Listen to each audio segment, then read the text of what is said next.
Hello and welcome back to Oz Living. This is Yannick Collins and we're kicking today's speaker spotlight with Ian Utile, who's the co-producer at NFT Nyc. So Ian, pleasure to have you today. Yeah, so glad to be here. And I want to touch up on your panel a while ago, which is about the future of blockchain. Yeah. So why should people care about it? And most importantly, our parents, your parents' generation should care about it. Well, a couple things for our parents' generation. One, they need automation more now than ever before. So the whole point of crypto is to automate finance, right? The whole point of NFTs or smart contracts are to automate agreements between people. The point of the metaverse is to automate the ability for people that build digital things to own them and not just rent them. So for our parents' generation, they've had their life augmented through glasses and cars. That augments transportation, right? So we have things that have augmented things for our parents, but this is a chance to truly automate things. So that's one thing that matters. Another thing that I think our grandparents or parents should think about is the impact on their grandkids, their great-great-grandkids. The fact that our generation, our children's generation, can actually own what they create instead of just rent it is a really big deal for our parents or grandparents, just based on legacy, just based on stability for their family. So I think those are a couple reasons. If I could give you like a list of 142, maybe even 143 reasons why they should care. And generally speaking, the NFT space hasn't been doing so well, especially during this crypto winter. Trading volume has been down somewhere about like 97%. Where will we see things start to pick back up again, and how is this going to recover? Well, it's a good question. I think a lot of people in media ask questions like that, and I think it's fair. I have a bit of a different perspective. So first of all, 37.8% of all statistics are either made up or skewed, including that one. I just made that one up. So what happens when things like 97% of trading volume is down? So at what point? Like what high and what low? And is that all volume of trades, or is that only volume of money? So what I would say is a couple things on that regard. The market, the NFT market, is much better off today than at the height. Now, I understand that people that have lost 80% or 99% of their worth that they had would be upset that I might say that. But here's the reality. When we had this frenzy and this like fever pitch, it was all gambling, speculative investing, a ton of things being done by founders, communities, and buyers and sellers of these NFTs were not even regulated and legal. It was in the gray area or the black area. Today, we have people pulling back, focusing on building businesses that make sense, that are practical and logical. We're in the trough of disillusionment, right? So we had this frenzy and this peak, and now we're kind of in this disillusionment where it's like, this is not what I thought it was, but the automation is inevitable. Smart contracts to become every car's pink slip, every house's deed, every restaurant receipt, every hotel receipt, like this is inevitable, this will definitely happen. The fact that we've gotten out of the hype cycle into the trough of disillusionment is the natural progression of every single consumer product. But the NFT consumer product in this industry grew faster than any other industry since cell phones. So I think there oftentimes, especially with like things that are really difficult, like FTX, what just happened with that, it can cause this whole thing of like, this is down, this is bad, this is a bear market, oh no. And I would just say, no, this is character building. This is a time for people to really reflect on the decisions they made. Do they feel like those were noble decisions? Do they feel like what they did was what they were capable of? And so I have a very different perspective on where the market's at. I have a very optimistic perspective on where the market's at. But it doesn't take away the fact that I know many of our friends have had very difficult, challenging things because of the change. So I'm sensitive to that, but my sensitivity, my empathy doesn't change reality. And reality is the smart contract industry that we call the NFT industry is much better off today than it was last month, than it was last year, and it will only get better because it's an inevitable automation, leveraging technology to help take care of things between humans and organizations like we've never had the chance to do before. That's so brilliant. And I want to get your thoughts about the FTX scandal, which added a major issue to the problem. And so suddenly centralized exchanges weren't as majestic as we thought. And so how do we regain the people's trust back and to move past this? Great question. And, I always want to be very thoughtful when I answer things like this. The point of decentralized ledger technology, which we now bundle into Web3 or into blockchain, it is to break down power. It is to remove power from governments, from corporations, from executives, and to allow the person, the individual, to have more freedom and individuality and anonymity. So when organizations like FTX, or when founders like Sam Fried-Bankman, he was really persuasive, obviously, right? He was able to persuade not just the largest financial institutions, but also the largest global celebrities. The difficulty is that nothing in this approach of blockchain is supposed to be centralized. Now, maybe there's a 2.5 approach and we get there eventually, but the reason why this happened is because there was a very persuasive, very charismatic, very convincing person that was able to build a unbelievable momentum and hype. And then because it wasn't decentralized, because there wasn't a DAO making decisions, because there wasn't a council making decisions, because there wasn't transparency, authenticity, vulnerability, and honesty, it allowed one person and a small team to make all these decisions, and it caught up with them. And this is the reality for when people do things that are fraudulent and nefarious. That stuff catches up with you eventually. At least most of the time it does. So it caught up with them, and now it's made a huge impact across many different sectors of our industry. What I would say is this is character building.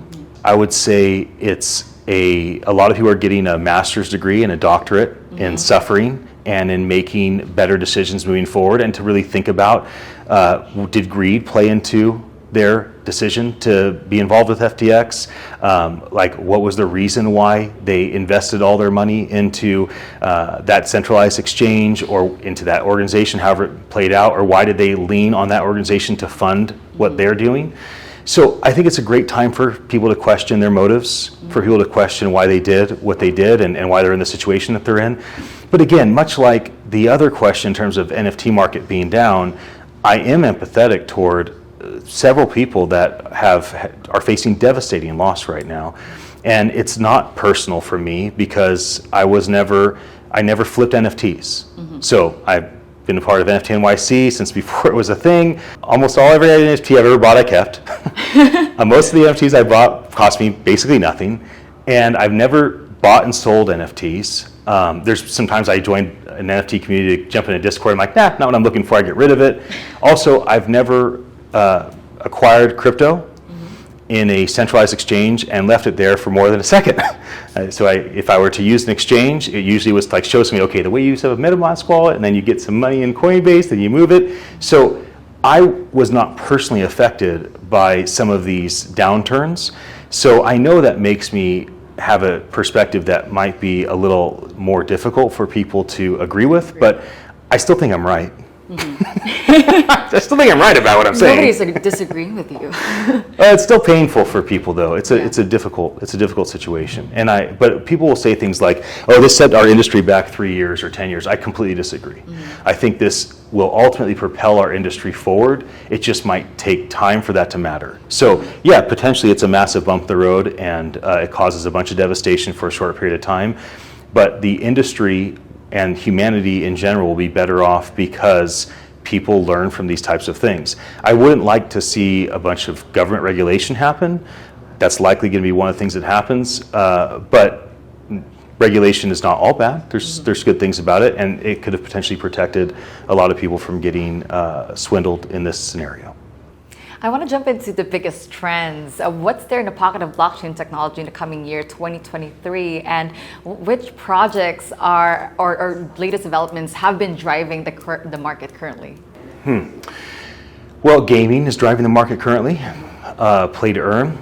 I think music has been driving the market to a certain extent. I think all of us are renting our music through Spotify, we're renting our music through iTunes, we're renting our music.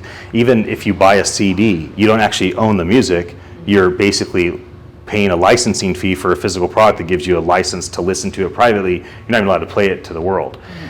So the chance to own a song, the chance to own a record is obviously a major factor. So those are pretty standard. I think restaurant receipts, hotel receipts will be a massive thing that takes off in the next several months or seasons, because it allows a hotel like this Marriott Manila or a restaurant like one of the restaurants inside this place to provide something that has utility and maintain engagement and connect. But I'll tell you what I think has the greatest potential is content creators, people like you. So you are creating content all the time. Some of it's professional, right? It's like we're capturing this raw moment, you're welcome, and you're gonna post-produce it. And so you're creating a post-produced piece of content, and then you have a system by which you're distributing it, marketing it, maybe selling advertising sponsorship against it, or however it all works. The majority of your content you'll never use. And so it just kind of sits in the cloud. And then a lot of your content that was once really important to you, it's just kind of like fallen off. So when I think about podcasters as an example, or vloggers, or TikTokers, these people create the most amount of intellectual property, and they get compensated the least of anybody in all of history. Painters, sculptors, musicians, architects, radio DJs, professional speakers, preachers, teachers, all those people are content creators. Yeah. They've all been better compensated as a whole than TikTokers. Now, I understand the top 1% of TikTokers can do well, but they also have to be entrepreneurial and like go find sponsors, advertisers, and find ways to make money.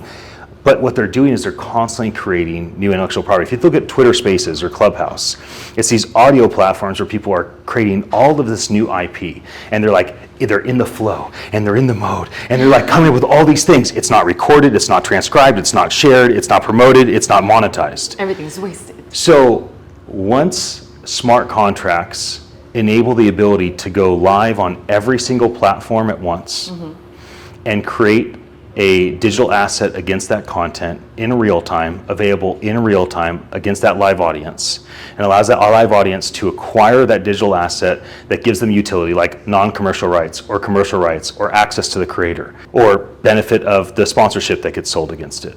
When that happens, what you'll find is that creators that have extracted like less than 1% of the value of their content, they will ideally be able to extract 100% of the value of their content and be able to go back to their archive of content and extract value from that. So for people like you, I would imagine smart contracts in the near future will allow you to make a unparalleled living because you've implemented automation software and automation blockchain technology, which we call NFTs today for the most part, against your content so that you're able to actually be compensated for all this amazing hard work that you do. And this is what you're doing with IP3, helping bridge the gap between the Web2 creator economy to the Web3? So there's two things, right? So IP3 is several of my peers. So these are people that I would be in business with, any of them. And yes, we're looking at intellectual property created in Web3, like the Bored Apes, or you name it. I'm just going to use that one for now, right? Because we're involved in like the Bored and Hungry thing. And we're taking this IP that's created in the Web3 environment, we're bringing it to the Web2 environment. So comic books, movies, TV, anything having to do with like traditional IP. And I think we will do this better over the next several years than anybody else because the people involved. So that's that. My company, Attention Live, which is my 8th company I've started, I'm a glutton for punishment. I keep starting companies. It's the hardest thing in the world. It's like a death march to a life camp. You just don't make it to life camp very often. That company, we've worked for several years building Web3 infrastructure for content creators. So we've built a system by which a podcaster can go live through Attention Live's Sonic streaming platform across every single platform, right? The YouTubes, the Twitters, put it on the Spotify and iTunes, put it on Amazon Alexa so you can just talk to our machine. And then we create NFTs that go in OpenSea on the Ethereum network in real time. We let our creators decide if they want to mint 721 tokens in Ethereum layer 1 or 1155 tokens on Polygon layer 2. We're adding several other blockchains. We're adding several other wallets besides MetaMask. We've been using our platform for enterprises the last couple of years. We've learned a lot through that. And now we're going to be releasing our consumer product for amazing people like you and you. at CES in January in Las Vegas. So very excited about that. It was one of the reasons why I was very motivated to come to Manila. I know that there's more people with MetaMask wallets here than anywhere else. There's more people with the internet access than anywhere else in terms of percentages. It's a younger community than other countries by and large. I love Filipinos, and for many reasons besides what I just said.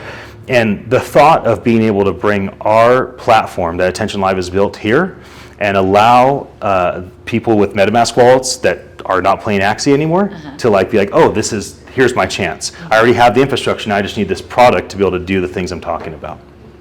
Well, Ian, this has been so inspiring, just meeting you, just talking to you. Thank you so much for your time, and I really appreciate it, and I Thank you for having me. enjoy the rest of the conference. I will. It's amazing. If you're here, congratulations on being here with us and seeing this later. And if you're not, do not miss Philippine Blockchain Week in 2023. See you guys in the next one.